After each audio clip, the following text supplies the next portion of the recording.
Here I have the new Audi A8, and I know what you're thinking. Is it as high-tech as a Mercedes S-Class or BMW 7 Series?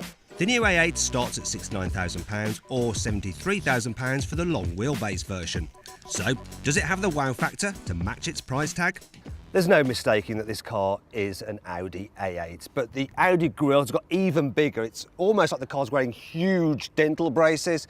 This one has got matrix LED headlamps with laser lighting for super high beam. As you move down the side, it's not quite so imposing, it's just a bit slab-like. I do like this though, the way you have these pronounced haunches at the rear. These bulges are a bit like those that you had on the old Quattro rally car. For me though, the best angle on this car is the rear. I do love the back end of it. This light strip reminds me of that on a Porsche Carrera 4S. It is very smart, the back end, it looks lovely. What I'm not so keen on though is this. Look, the fake exhaust pipes. Look, what's that all about? Now, what do you think about the design? Click up there to vote. Do you prefer the look of this, Mercedes S-Class or BMW 7 Series? While the exterior design may divide opinion, there can be no debating the A8's cabin. The interior quality on this car is just on another level. It's amazing. The materials are lovely. The leather's gorgeous. I really, really like this open pore wood as well. It's just classy. I also like the way that they've integrated the touchscreen into the dash area as well. Now, more on that later, but there is one problem with it, is that there's lots of shiny areas which pick up fingerprints, so you're going to be constantly wiping this car down to clean it. One thing I like is this. It's got Jaguar style air vents, so they open up when you turn the car on, and the air vent moves forward like that, so it's flush with the dash. It looks lovely. I also like the fact that you can control the actual airflow by these touch-sensitive buttons. It's the attention to detail. It's incredible. What's also incredible is some of the new technology you will be able to get with the car. Automatic parking systems are nothing new, but this A8 takes it to another level. So I'm going to engage the system by pressing the auto park button, and the car will scan spaces on my right, and it can look for bay parking and parallel parking. Now, what I do is press this Audi AI button down here. I don't have to touch the throttle or the brakes. I do it all with this button, and I have to keep it pressed down to prove that I'm still here. And then the car does it all for me.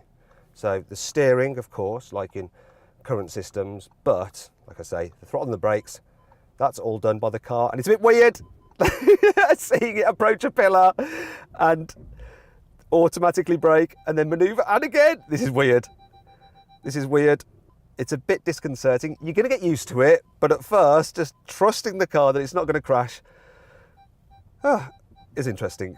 And then I just release the button and we're all good. But it gets better. You don't even have to be in the new A8 to park it. So with the BMW 7 Series, you can park the car remotely using a key. With the Audi A8, I can do it with my mobile phone. So it'll just steer it nicely into this space here, and it can even deal with awkward angles. Look at that. It's just driving into the gap. It's dead easy, look at that. The new A8 is also able to drive itself at speeds of up to 37 miles an hour on a dual carriageway without you needing to keep your hands on the wheel. Though this feature will only be enabled where it's legal to do this, i.e. not in the UK for now. However, there are some other comfort boosting technologies us Brits can enjoy. If you have a car fitted with the active suspension, it has a predictive element, so a camera can read the road ahead and it will lift the car up before you get to a bump to smooth it out. So you can turn it off and on. I'm going to try the car first without the system on. So driver, off you go. So the first bump is like a manhole cover. I'm also recording the vibrations on my phone.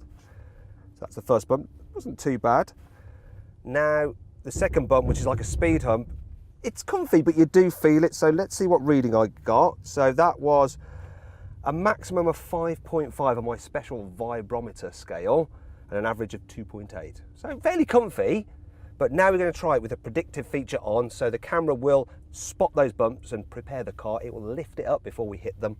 Here we go. So the smaller bump, like a manhole cover.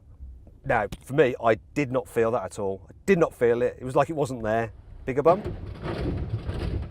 I felt it a little bit. I felt it like the manhole cover in the predictive system off mode. So let's see what this says, the vibrometer. It doesn't lie. So the vibrometer says the maximum was 5.1 and the average, it was 2.6. So I could feel it, and so could the vibratometer in my phone. The system uses an electric motor at each corner, working in conjunction with the standard fit adaptive air suspension. These motors can lift the wheel up or push it down independently, almost instantly to respond to bumps, and stop the car from pitching and diving under acceleration and braking. However, they also have another use. Now I'm going to try out Audi's new side protection collision system. So if you have the Audi A8 active suspension, let's say you're parked or pulling out across a junction and someone hits you from the side. The danger is that they're going to come through the door, which is the weakest part of the car. But this car has a special trick up its sleeve. So let's start the pretend collision. I've got this yellow block of foam that's going to come towards me. There is a glass panel between me and the foam so that it doesn't damage the car, and you'll see what the car does. So here comes a pretend vehicle. Oh no, I'm about to be smashed into. I'm in trouble. Did you see that? So what the car did, it instantly jacked up the suspension on the side. So if that was a car, it would have hit the sill, not the door, and the sill is much stronger, so that protects you a lot better. Now, one of the problems with driving such a huge car, such as this, especially if you've got the long wheelbase version, is low speed manoeuvrability. So I'm driving a course here, which is fairly tight, and you can probably notice that I'm doing quite a bit of wheel twirling, especially to get it round 90-degree bends such as this. And where's the cones? Don't want to scrape the side on a cone. Obviously the power steering's nice and light, but I'm still having to move my arms about quite a lot. There's obviously disadvantages with having something quite so big as this, especially when you have to do a U-turn like this. So no, can't get around there. Gonna have to do a little bit of a manoeuvre. Yes, it's not so dignified when this is supposed to be a very dignified car.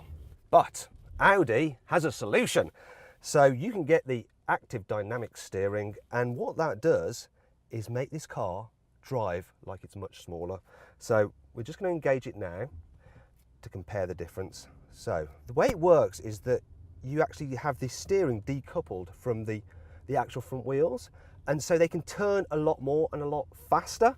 At the rear, you've got rear wheel steering as well, so it can make the car turn much tighter. So into the first bend, I mean, already I can notice that it's just, look at this. I'm going around the same course, and it's as though the car has just shrunk. It's like I'm driving something like a small family hatchback, not a big limousine. Look at this. This was a really annoying turn earlier. Look at that. It's just so easy. I must say, feels a little bit weird, maybe slightly artificial feeling. Now this is the chicane part, which was a nightmare. Look, look at that. That is effortless. Absolutely effortless. Now the real test is going to be this manoeuvre, the U-turn. Now, can I do it in one go? If I can do it in one go, I would definitely have this option. Come on, car. I'm like a London taxi cab. Look at that, it went round. I'm amazed. Now this system, you can't turn it off and on. If you buy it, it's on all the time. We're just able to turn it off and on for this demonstration. Needless to say, most of this cool technology is optional. Still, the A8 does have more standard kit than its rivals, but it's not all perfect. There are a few areas where the Audi A8 isn't quite as impressive as its competitors. Boot volume, okay, so it's large enough, but it's just a few litres down of that you get with the BMW 7 Series and the Mercedes S-Class. Then there's the weight. It's heavier than both those cars by a small amount. This long wheelbase version weighs in at 2 tonnes. This lardy weight isn't the only issue I have with the A8. Now there is one thing I'm really worried about with this car, and that's the fact that Audi has ditched the swivel wheel to control the infotainment system and gone for a touchscreen, and there's 2 of them.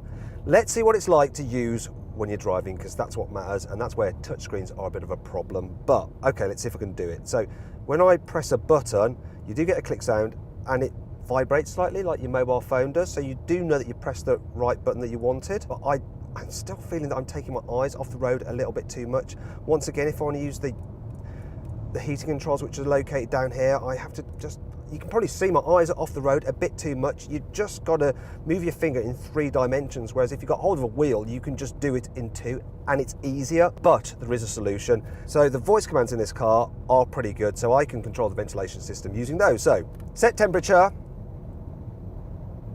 What temperature would you like to set? 25 degrees. I'll increase the temperature to 25.0. Oh, she can do decimal places. Okay, let's try another thing. Find restaurants. Use the sat nav. Good enough. Sorry, I couldn't find any matches for this category. I just don't think you tried hard enough, love. Let's try something else. In fact, let's set temperature. It's getting too hot. I'll search for walk along the route.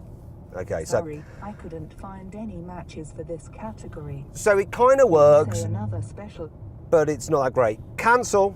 I'll search for Cancel. the works along. Go away now. I'll be switching That's enough to of that. S mode now. Button.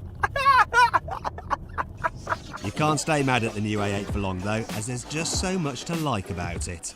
Now, while this car is supposed to be all about comfort, there may be the odd occasion where you have to whisk your VIP away from a dangerous situation. Maybe you're in the remake of Ronin. So how does this car handle some bends at quite a respectable speed? So, will it fall over?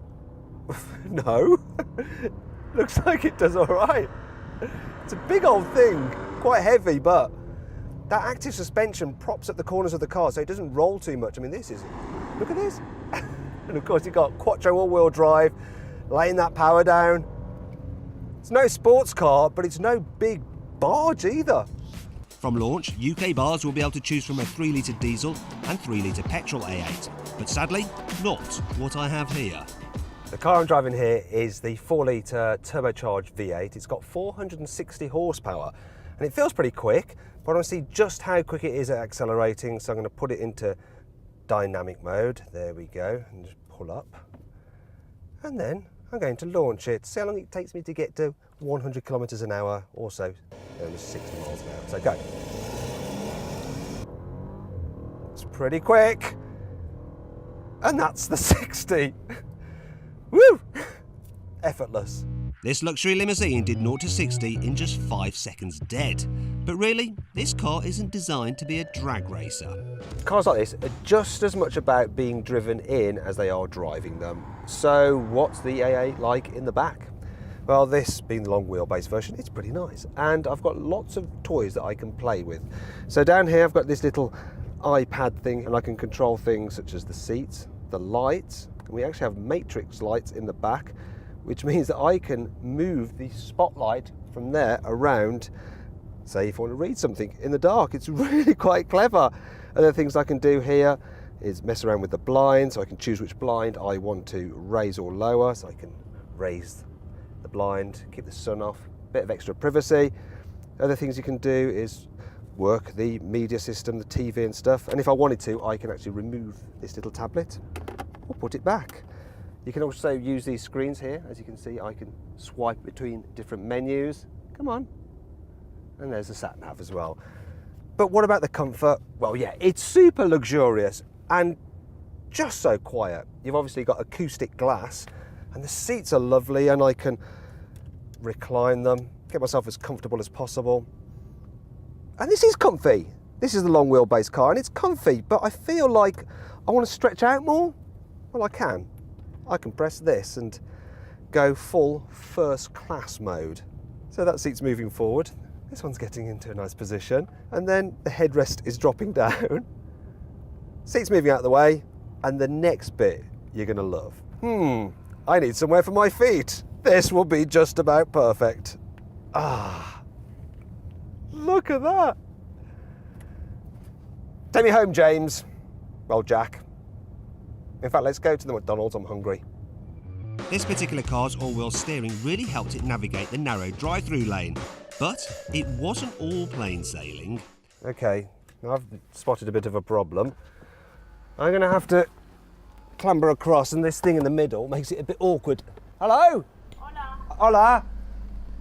Hola. Can I order a chicken Caesar salad and a Diet Coke, please?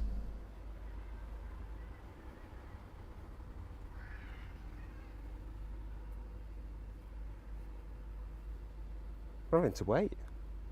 If you've got an Audi A8 long wheelbase, you're probably not used to waiting, especially not for a McDonald's. Gracias. Gracias. Oh. Yeah. Yes. Right. That's enough of that. So, yeah. Ah. Now you might be wondering why the heck I bought a salad of all things from McDonald's. Well, while this car may be bought by a fat cat, I don't want to end up a fat Matt. Ha ha ha ha ha. Well, I spent a day with the new Audi A8 and I've been blown away by its comfort, its luxury and its technology. Has it got what it takes to beat a 7 Series and an S-Class? Well, my first impressions are, yes, it has. I think it could well be the ultimate luxury limousine. Now, if you click up there, you can go to carwow.co.uk to compare offers on the new A8 or any car for that matter. Also, please like, share and subscribe to this channel. And don't forget, click on the video windows to watch more of our content.